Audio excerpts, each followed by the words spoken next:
ये हाइड्रोकार्बन जो है मेनली टू टाइप्स में डिवाइड होता है। एक होता है सेचुरेटेड हाइड्रोकार्बन और दूसरा होता है अनसेचुरेटेड हाइड्रोकार्बन। सेचुरेटेड हाइड्रोकार्बन किसको बोलेंगे? कार्बन एटम जिसमें दूसरे कार्बन एटम से सिंगल बॉन्ड के थ्रू जुड़ा होता है। देखिए एक कार्बन एटम जो है दूसरे कार्बन से सिंगल बॉन्ड के थ्रू जुड़ा होता है, तो ये हमारा सेचुरेटेड कार्बन होता है।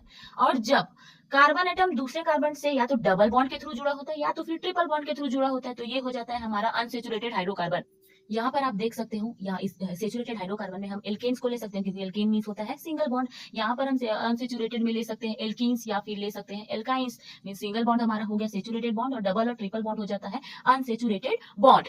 सेचुरेटेड कार्बन में क्या होता है न, जो कार्बन है वो कम होता है, उसमें आपस में जुड़ने वाला जो हाइड्रोजन की संख्या होती है वो ज्यादा होती है, क्योंकि एक कार्बन में देखो एक कार्बन की वैलेंसी कितनी होती है? 4 होती है। मींस वो 4 तरीके से बॉन्ड का फॉर्मेशन कर सकता है। तो अगर हम देखें तो ये 4 हाइड्रोजन से जुड़ सकता है। तो यहाँ पर नंबर ऑफ कार्बन जो है कम है और नंबर ऑफ हाइड्रोजन क्या है? ज्यादा। अब अनसेचुरेटेड कार्बन में देखो एक कार्बन अगर डबल बॉन्ड से दूसरे कार्बन के थ्रू जुड़ा हुआ है, तो यहाँ पर देखो ट्रिपल बॉन्ड में लगा दिया, पर तो 3 बॉन्ड्स ऑलरेडी है इसके पास, और टेट्रा वैलेंसी बनाने के लिए एक बॉन्ड बस और चाहिए इसको। तो यहाँ पर देखो नंबर ऑफ हाइड्रोजन भी सेम है और यहाँ पर नंबर ऑफ कार्बन भी सेम है। मींस यहाँ पर आप बोल सकते हो कि कार्बन की जो संख्या है वो ज्यादा होती है और हाइड्रोजन की संख्या कम हो जाती है। जैसे जैसे हम नंबर ऑफ कार्बन को की अमाउंट को बढ़ाते जाते हैं, हाइड्रोजन जो है कम होते जाता है।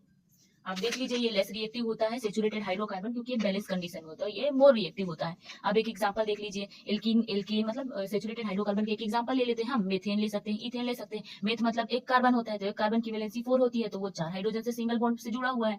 एक कार्बन सिंगल सिंगल बॉन्ड से 4 हाइड्रोजन से जुड़ सकता है, इसकी वैलेंसी टेट्रा वैलेंसी होती है। यहाँ पर इन हो गया मीथेन। अगर हम अनसेचुरेटेड में एग्जाम्पल देखें तो इन और आइन का हम एग्जाम्पल ले सकते हैं। तो यहाँ पर देखिए हम यहाँ पर इन का एग्जाम्पल जब हम ले रहे हैं, तो एक कार्बन डबल बॉन्ड से जुड़ा हुआ है दूसरे कार्बन से, तो ऑलरेडी ये 2 बॉन्ड यहाँ पर बन चुका है। तो एक एक को अपनी टेट्रावैलेंट को कंप्लीट करने के लिए 2 और चाहिए, तो यहाँ पर 2 हाइड्रोजन आके अटैच हो गया। मींस इसका भी 4 बॉन्ड हो गया। 1 2 3 4 इस कार्बन वाले का भी वैलेंसी 4 हो गई। 1 2 3 4, तो ये जो है इसकी वैलेंसी कंप्लीट हो गई।